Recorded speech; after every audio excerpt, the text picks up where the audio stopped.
Selamat malam Bapak dan Ibu dan saudara yang dikasihi Tuhan. Shalom alaikum. Berkat Tuhan menyertai panjenengan. Kita bersuka cita malam ini kita ketemu lagi dalam renungan malam dengan tema Percaya Yesus dari pengakuan iman rasuli yang kedua. Mari kita berdoa lebih dulu. Bapa di surga, kiranya roh-Mu menuntun dan memberkati kami semuanya yang malam ini mengikuti renungan malam. Kiranya Engkau menjamah kami dengan kuat kuasa Roh-Mu yang kudus, sehingga kami dimampukan untuk mengerti kehendak-Mu. Dalam kelemahan kami percaya penuh kepadamu, dan biarlah kami Engkau urapi. Di dalam satu nama Tuhan kami Yesus Kristus kami berdoa. Amin. Saudara, pengakuan iman kita, pengakuan iman rasuli yang kita pakai nomor 2, dan percaya kepada Yesus Kristus dan kepada Yesus Kristus anak yang tunggal Tuhan kita. Jadi kita percaya kepada Yesus Kristus. Pertanyaannya sekarang, siapa itu Yesus Kristus? Pengakuan kita Tuhan kita. Lalu kalau Tuhan kita Yesus Kristus itu untuk apa? Saudara, melalui Injil Lukas pasal 2 ayat yang ke-11 mengatakan demikian. Hari ini telah lahir bagimu juru selamat, yaitu Kristus Tuhan di kota Daud. Jelas, untuk apa kita percaya Yesus? Untuk diselamatkan. Kalau begitu, Yesus Kristus adalah juru selamat.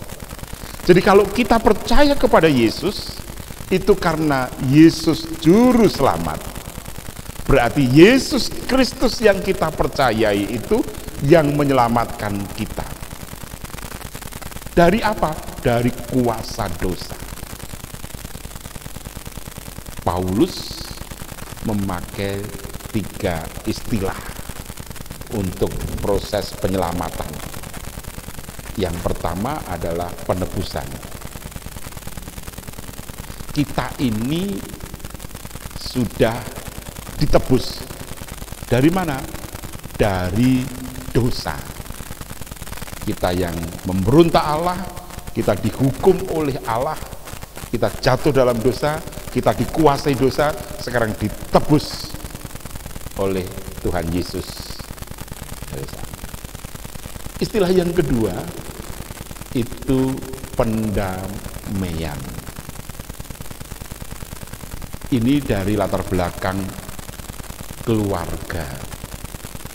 Keluarga. Ada anggota keluarga yang padu, yang cekcok, supaya mereka bisa damai, bisa rukun, selamat, semuanya didamaikan. Ada Yesus itu mendamaikan, menjadi pengantara. Kalau yang tadi penebusan itu dari dunia perbudakan. Seorang yang jadi budak itu digadekan, tergade. Nah, kita jadi budak dosa, tergade di dosa. Nah, ditebus Yesus. Nah, sekarang tidak dijadikan budak Yesus, tidak, tapi dijadikan sahabat Yesus, saudara Yesus. Nah, itu luar biasanya kita. Jadi kita yang ditebus oleh Yesus tidak dijadikan budak sama ketika seperti yang jadi budak dosa, tapi kita ditebus Yesus, dijadikan saudaranya, dijadikan sahabatnya. Maka kalau kita baca dalam Injil Yohanes 5:13, aku tidak menyebut kamu lagi. Nah, jadi Yesus melainkan aku menyebut kamu sebagai sahabat. Kenapa? Karena kamu mengetahui apa yang ada. Jadi kita dijadikan sahabat oleh Yesus. Kita dijadikan saudara, keluarga, tidak jadikan budak. Nah, yang kedua istilah yang dipakai Paulus adalah pendamaian. Kita ini keluarga Allah. Tapi karena kita memberontak Allah, kita jadi berseteru dengan Allah. Kalau berseteru Allah itu mati. Supaya kita bisa hidup harus damai dengan Allah. Nah, Yesus itu mendamaikan kita dengan Allah. Dan yang ketiga itu dari dunia pengadilan, kata pembenaran, dibenarkan di depan pengadilan Allah. Kita yang memberontak Allah itu salah, dijatuhi vonis, dihukum, dan hukumannya mati. Tetapi oleh Yesus Kristus Tuhan kita, Juru Selamat kita ini menjadi hidup. Kenapa? Karena kita dibenarkan di dalam Yesus Kristus. Dibenarkan itu salah, ning dibenerke. Nah, tidak lagi diperhitungkan kesalahan kita. Kenapa? Kita dibenarkan. Kita ini salah, ya, kita berbuat dosa, melawan Allah, kita salah. Tetapi diberlakukan benar di depan Allah oleh Yesus Kristus, sehingga kita bisa aman, damai, dan tidak. Nah, itu kan pertanyaannya sekarang, kalau kita ini percaya Yesus dan kemudian kita ini damaikan Yesus, diselamatkan Yesus, ditebus Yesus, kenapa kok Yesus bisa menebus? Mengapa Yesus bisa mendamaikan? Apa sih hebatnya Yesus? Kenapa Yesus bisa membenarkan kita? Nah, apa hebatnya Yesus? Kalau Yesus sebagai Tuhan dan Juru Selamat kita, itu memenuhi 3 syarat, saudara. Memenuhi 3 syarat. Bahwa Yesus yang kita percaya itu sebagai Juru Selamat. Syarat yang pertama, ia adalah manusia sejati. Loh, gimana? Kok menjadi manusia sejati? Iya.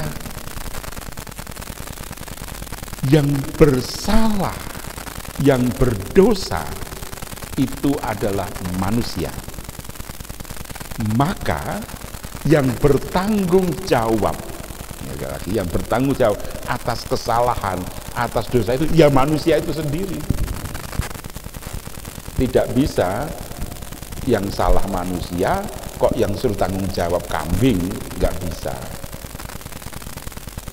Kasihan kambing dikorbankan, disuruh. Dulu ketika Abraham dipanggil, Abraham, korbankan itu anakmu Iska, berangkat. Tapi Tuhan katakan, jangan kau sentuh anakmu itu.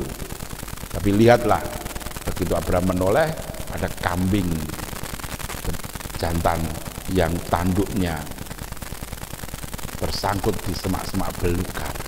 Akhirnya kambing yang dikorbankan. Jadi yang dikorbankan bukan Iska, tapi kambing.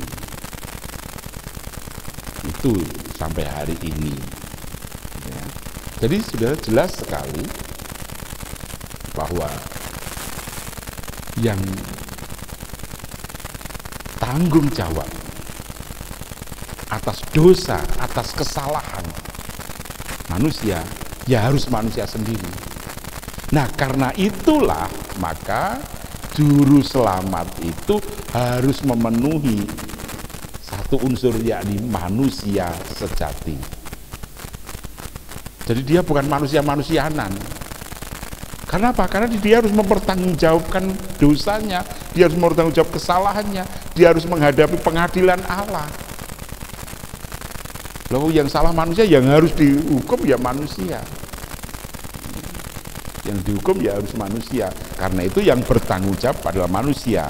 Nah, seorang Juru Selamat harus memenuhi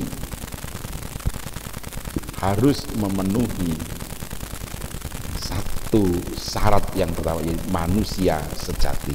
Supaya apa? Supaya bisa bertanggung jawab di depan pengadilan Allah bahwa dirinya bersalah, harus gentle. Saya salah ya saya bertanggung jawab, gitu ya. Harus gentle di situ. Itu yang harus kita hadapi. Harus kita pengadilan Allah. syarat yang kedua, Allah sejati. Loh kok bisa? Jadi seorang juru selamat harus manusia sejati dan dia harus Allah sejati. Kenapa? Yang menetapkan manusia bersalah, yang menghukum manusia bersalah itu Allah. Maka yang bisa membebaskan manusia dari hukuman Allah, yang bisa membatalkan hukuman Allah atas manusia, ya Allah sendiri. Ya Allah sendiri. Sama dengan pengadilan di dunia ini. Dia dijatuhi vonis oleh pengadilan, maka yang bisa membebaskan ya pengadilan.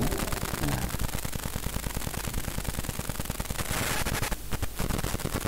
Kita dijatuhi vonis bersalah oleh pengadilan Allah, oleh Allah.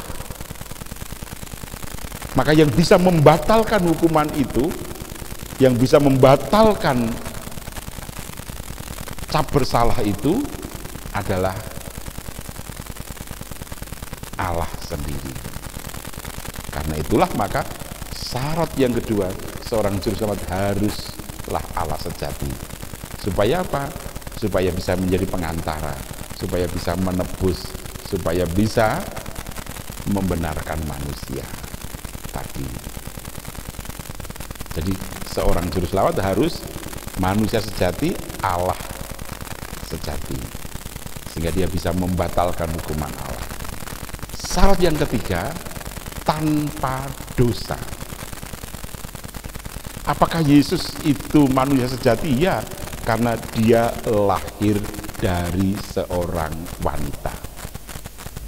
Karena dia lahir dari seorang wanita, maka dia punya kemanusiaan, maka dia juga bisa berlaku sebagai manusia. Dia berbicara sebagai manusia, dia bertindak sebagai seorang anak, dia bertanggung jawab atas keluarganya, dan seterusnya. Dia bertindak, berlaku sebagai manusia.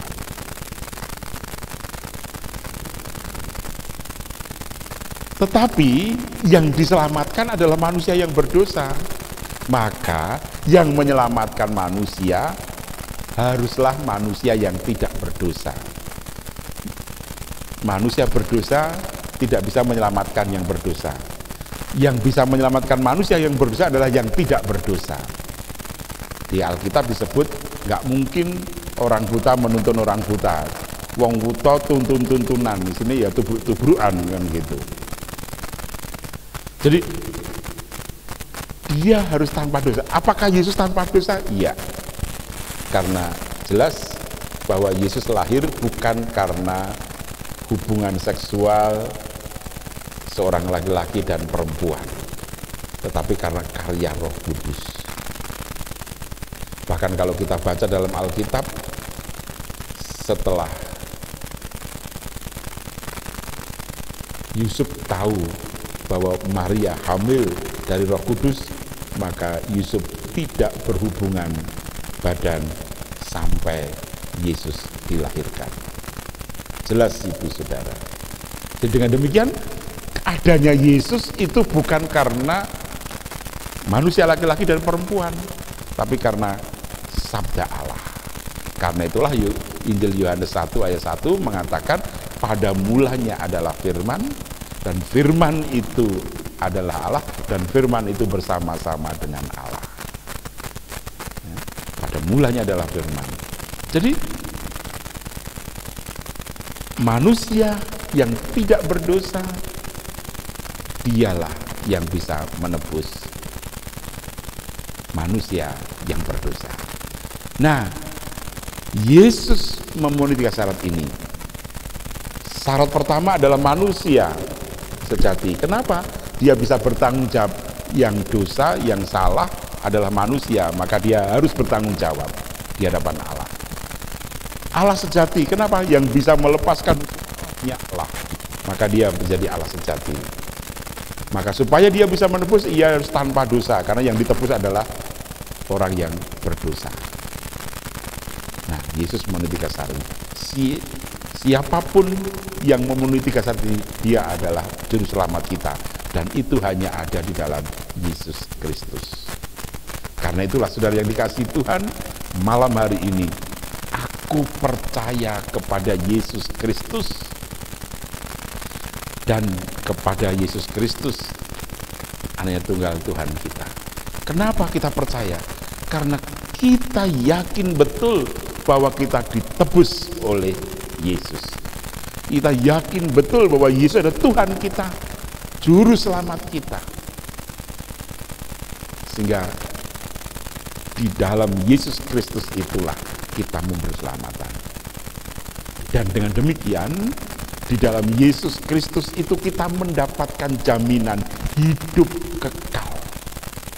Tidak ada yang memberikan kepastian kepada manusia. Kalau manusia itu mati, pasti masuk surga selain Yesus Kristus. Tidak ada lagi. Hanya Yesus Kristus yang bisa memberikan kepastian bahwa kita pasti masuk surga. Karena itulah kalau kita percaya Yesus, maka yakinlah bahwa saudara sudah punya surga. Saudara tidak perlu bimbang, saudara tidak perlu ragu, tetapi yakinlah bahwa Yesus menebus saudara dan menjadikan saudara punya surga yang kekal. Amin. Mari kita berdoa. Terima kasih Bapa, Engkau telah menebus kami. Engkau telah menebus manusia dari dosa, sehingga kami Engkau damaikan dengan Allah, Engkau benarkan di depan pengadilan Allah, dan kami menempati kehidupan surga yang kekal. Terima kasih Bapa, tuntunlah kami supaya terus kami bisa hidup dalam perjalanan ke surga dengan benar, dengan baik dan penuh sukacita. Kami berdoa di dalam satu nama Tuhan kami Yesus Kristus, dan damai sejahtera Tuhan Yesus Kristus dan kasih Allah Bapa serta Roh Kudus menyertai saudara sampai akhirnya. Amin.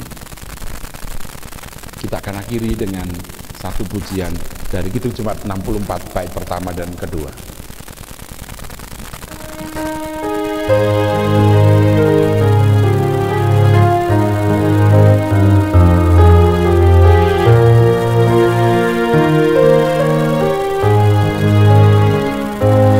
Bila kulihat bintang gemerlapan dan bunyi guru riuh ku dengar, ya Tuhanku, tak putus aku heran melihat ciptaanmu yang besar.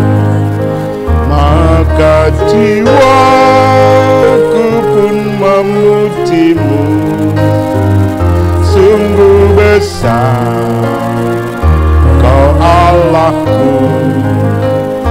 Maka jiwaku pun memujimu, sungguh besar Kau Allahku.